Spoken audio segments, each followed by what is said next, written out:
So, picture this. It's February 28th, 2026, and the world wakes up to a conflict in the Middle East that feels different. It wasn't just the sheer scale of the attack that was shocking, it was the intelligence behind it. You know, what's so wild is that just hours before the first missiles hit, it actually looked like things were moving in the opposite direction. On February 27th, mediators were announcing a huge breakthrough, saying peace was literally within reach. But that hope, it vanished. By 1:15 a.m. Eastern, the U.S. and Israel launched a massive joint operation they called Epic Fury. And when I say massive, I mean it. The scale was just staggering.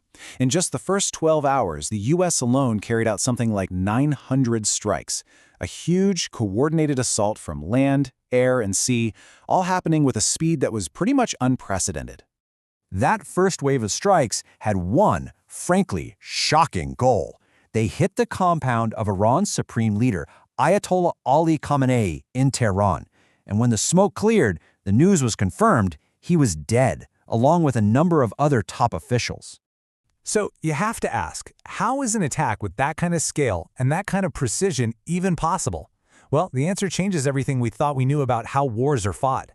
This is where we step onto the AI-powered battlefield, a place where algorithms and autonomous systems are calling a lot of the shots.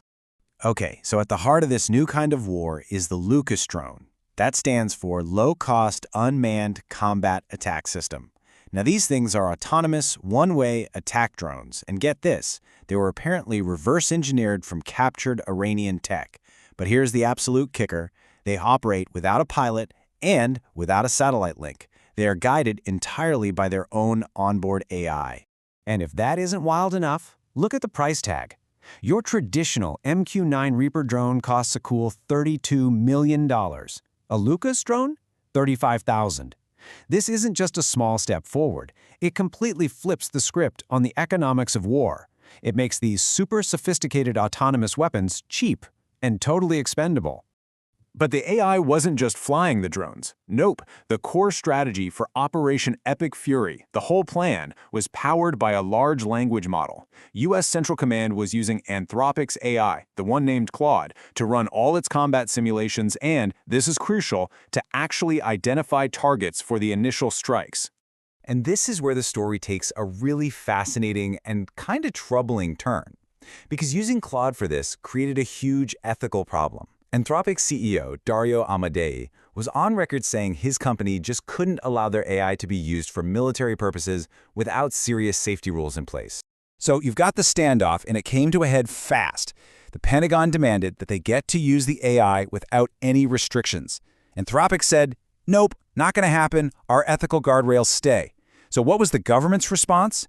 Well, just 19 hours before launching the attack that was planned using Claude, the U.S. government officially blacklisted Anthropic, calling it a national security risk, all because of the safety features the company wouldn't remove. Now, you might think taking out the top leader would stop Iran in its tracks, but that's not what happened. Not at all. What followed was a chaotic, incredibly widespread retaliation that basically set the entire region on fire. I mean, within hours, missiles and drones were in the air. And they weren't just aiming for Israel, they were striking U.S. military bases and allied nations all across the Persian Gulf. We're talking Iraq, Kuwait, Bahrain, Qatar, Saudi Arabia, the UAE, even Oman. The whole region just lit up. So, okay, launching a ton of stuff is one thing. But the big question is, did it work? How effective was this retaliation, really? Did the strikes actually do any significant damage? Well, look, air defenses did intercept a lot of the threats for sure, but a whole lot got through.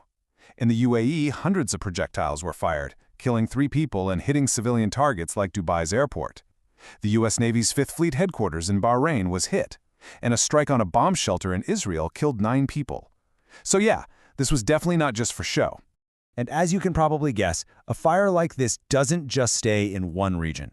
A crisis this big almost immediately sent a shockwave across the entire global economy. Right away, all eyes turned to one tiny, critical strip of water, the Strait of Hormuz. And why does it matter so much? Because a whopping 20%, 1/5 of the entire world's oil supply has to pass through that channel. As the fighting started, Iran moved to shut it down. So when that critical shipping lane is threatened, what do you think happens to oil prices? Yep, they shot up. Instantly. We're talking a 13% jump, pushing Brent crude to over $82 a barrel. That's a direct hit to the global wallet. And it goes way beyond the price of gas. You had the biggest shipping companies in the world, like Maersk, just saying, that's it, we're not sending our ships through there. And just like that, a massive artery for global trade is clogged. You know that's going to cause serious problems for supply chains everywhere. All of this, it brings us to one huge and honestly kind of scary question. We've just seen autonomous drones, AI-selected targets, and algorithm-guided defenses all operating at a speed that no human can possibly match. The algorithms are clearly at war. The question we're all left with is, are humans still in control?